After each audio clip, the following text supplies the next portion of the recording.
Hello, friends and fairgoers. My name is Lucy Golden, and I have been a self-employed craftsperson and craft jeweler for 30 years. This also is my 30th year of involvement in the League of New Hampshire Craftsmen Sunapee Fair. I did 2 years in Craftware, which is an exhibit, and then this is my 28th year as a booth holder.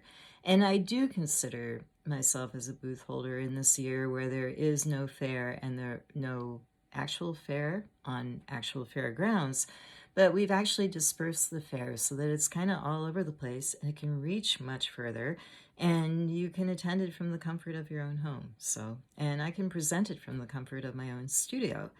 It doesn't mean there won't be some things that we all miss, but there will be some enhanced benefits and value to it. So, you give and you. I do want to thank the League of New Hampshire Craftsmen staff for being so light on their feet and coming up with this as an option.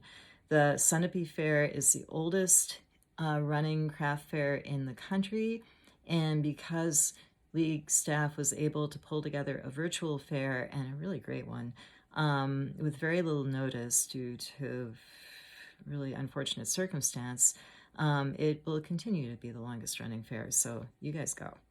I also want to thank the other 140 exhibitors in the fair this year, and as well as fair attendees and people who immerse themselves in it and attend and check it out. So at any rate, it wouldn't be an event without our community coming together, and I think that's happened in really wonderful and enhancing ways. So thank you. I wanted to quickly go over some of what I've been doing this year and some of what I'll have on my website as part of the fair starting next week. I continue to make jewelry that celebrates the great outdoors because it's really what keeps me ticking. And so with that in mind, I'm still making a wide array of moths and butterflies, including some old favorites like Luna moths and monarchs.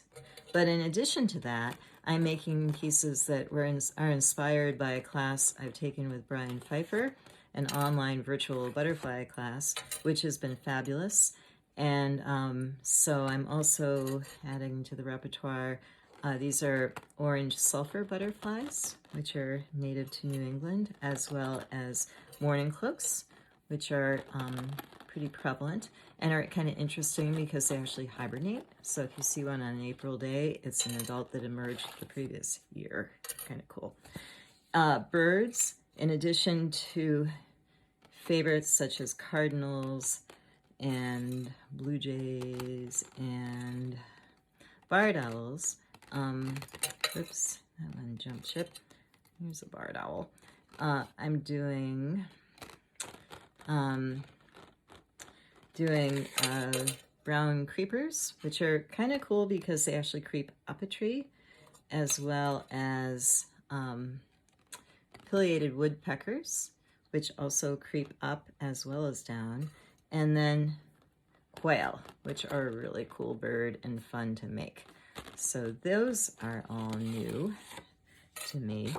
I'm also doing some new, in addition to pre-existing Amanita mushrooms and a whole slew of mushrooms, I'm doing more bioluminescent pieces. So in addition to these bioluminescent fish, I've got bioluminescent nautilus shells.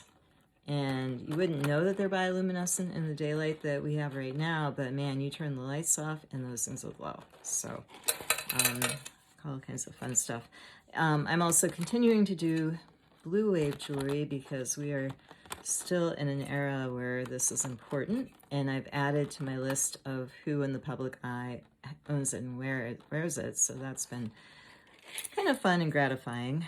And then I'm doing this whole focus that I've really had fun with, and it's a work in progress, which is life cycles. So we all live in an ecosystem, or even multiple ecosystems that kind of overlap. Well, life cycles exist within ecosystems, so it would be the life cycle of a particular species. So, for example, monarch butterflies lay eggs on the backs, undersides of milkweed leaves. And then they hatch into little monarchs, which, caterpillars that is, which in this case are vitreous enamel on oxidized silver, and they eat away. So those are on the top side. And then they grow, because they eat so much milkweed, they grow into caterpillars, and this is a life-size pin with a little milkweed leaf dangling. And then when the time is just right, as is ordained by them, they turn into chrysalises, which then turn into butterflies, which lay eggs on the underside of milkweed leaves. So the life cycle continues, which is nothing less than incredibly cool.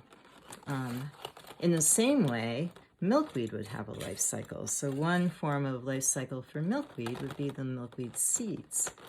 And these, as you may know, are good for making wishes on, so they have a dual purpose.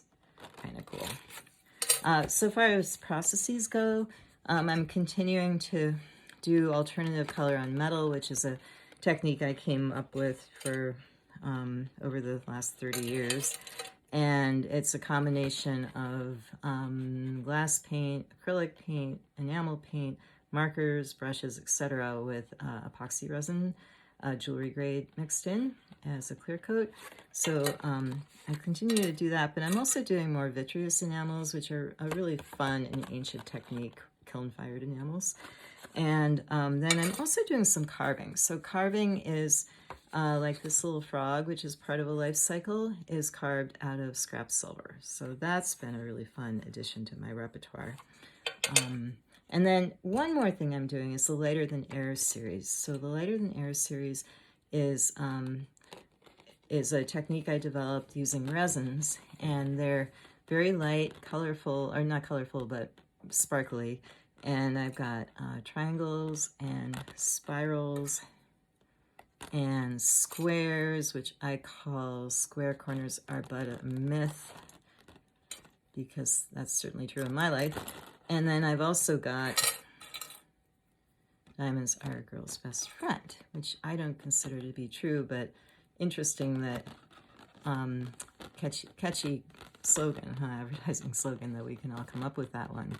But if nothing else, diamonds are glitzy and they don't have to be expensive. Voila. So if I have one more thing to say today, it's that I'm going to have a Facebook live event every day at 1 o'clock, and I hope you can join me for that and let me know how you're doing and kind of touch base. And I'll get more into each of these different things I'm doing in those sessions.